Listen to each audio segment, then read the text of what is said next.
여당이 어렵게 혁신위를 가동하는 모양입니다. 혁신위원장에 인요한 연세대 의과대 교수를 임명했습니다. 인요한 교수가 수락을 했고요. 이 인요한 교수, 여러분들 뭐 영상으로 보셨으면 아시겠지만 미국 선교사의 후손입니다. 19세기 말 한국으로 건너온 미국인 선교사 유진벨의 증손자. 지금 이 유진벨 가문은 4대째 한국에 정착해 살고 있습니다. 이 유진벨 선교사의 증손자인 인요한 교수는 박근혜 정부 출범 때 인수위 통합 부위원장을 했고요. 그리고 윤석열 정권이 출범한 이후에도 국가보훈처의 정책 자문역을 맡았습니다. 지금 이 정권과는 교류가 있던 인물입니다. 네. 어떤 분인가? 동아일보 보도를 잠깐 요약해드리겠습니다. 한국과 미국의 국적을 모두 가지고 있는 복수 국적자고요. 한국 국적은 2012년에 취득했습니다. 그리고 특이한 이력으로 1980년 5.18 광주에서 시민군과 외신기자 사이의 통역 역할을 하기도 했다. 이렇게 동아일보가 소개하고 있습니다.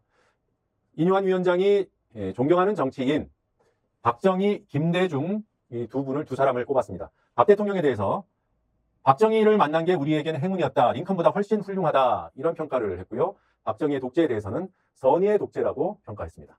김대중 전 대통령 DJ에 대해서는 용서의 정치인이다. 그의 정치 철학을 배워야 된다. 이런 얘기를 했다고 합니다. 경향신문에 실린 인요한 위원장의 과거 발언들, 논쟁을 일으켰던 발언들 몇 가지를 소개해드리겠습니다. 인요한 위원장, 국민의힘 혁신위원장을 맡을 정도면 보수 인사인 것은 여러분들 짐작하실 테고요. 상당히 오른쪽으로 강한 인식을 가지고 있다 이런 평가를 받습니다. 건강보험에 대해서 사회주의적인 제도다라고 비판을 했고요. 반대로 영리병원은 도입해야 된다 이런 얘기를 했습니다. 백선엽 장군에 대해서 나라를 구했기 때문에 또한 영웅이기 때문에 존경한다. 또 성경 말씀에서 이탈하면 에이즈 걸린다 등의 발언을 해서 논란을 일으킨 바가 있는 인물입니다.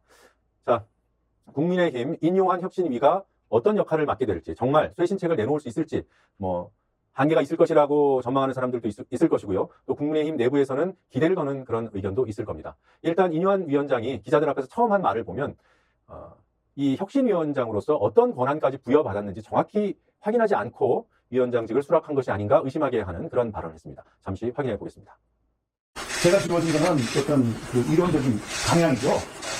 무슨 결까지는 제가 솔직히 여기 권한을 정확하게 아직 어디까지인지 모르지만 국민의힘에 있는 많은 사람들도 내려와야 됩니다. 대통령실이 힘을 실어주고 싶은 곳은 다른 곳에 있습니다. 어제 이진복 대통령 정무수석이 여의도를 방문했습니다. 국민의힘 당사 방문에서 혁신위원장 맡기로 한 인요한 위원장을 예방하고 축하난을 전했습니다. 그리고 이런 얘기를 했습니다. 인요한 위원장은 대통령과 언제든지 연락할 수 있는 사이다. 그러니 혁신위가 두려움을 넘어서 새로운 것들을 만들어주길 기대한다. 대통령 눈치 보지 말라는 것처럼 얘기하지만 이미 잘 통하고 있으니까 좋은 결과가 나올 것이다. 이렇게 해석할 수도 있습니다. 여하튼 대통령실이 지금 그 역할과 그 권한에 대해서 의문이 벌써부터 제기되고 있는 국민의힘 혁신위원회 또 인요한 위원장에 대해서 직접 힘을 실어준 모양새가 됐습니다. 그런데 좀 이상한 것은 대통령실 정무수석이 이렇게 축하난을 들고 국회를 찾는 경우가 있어요. 주요 정당의 당대표 또는 원내대표가 바뀌는 경우, 당대표를 대신하는 비대위원장이 섰을 경우, 이럴 때는 축하난을 들고 가는데 혁신위원장 사례가 있었는지는 잘 모르겠습니다. 이준석 전 국민의힘 대표, 혁신위원장도 맡아봤던 이준석 전 대표는 그런 일이 없었다고 얘기를 하네요. 들어보시겠습니다. 저는 오늘 참 인상적인 장면을 하나 봤는데요. 이진복 정무수석이 인요한 위원장 취임 축하난을 들고 당사에 왔어요. 이진복 수석이 뭐라 말했냐면은 총선이라는 앞두고 당무에 용사를 개입할 의사가 없다는 취지로 이야기했어요. 근데 그 말이 얼마나 자기 모순이냐면요. 당의 혁신위원장 취임하는데 정무수석이 난을 들고 온 케이스를 전 기억하지 못합니다. 저도 여당 때 혁신위원장 해봤고요. 제가 대표할 때 최재형 혁신위원장 임명하기도 해봤고요. 둘 다 저희가 여당이었을 텐데 난 들고 온 적 없었습니다. 정무수석이. 그래서 저는 거꾸로 역설적으로 난을 들고 와가지고 우린 개입하지 않는다고 한 게 이 혁신위원장 우리가 낙점한 사람이다라는 걸 난으로 보여준 게 아닌가.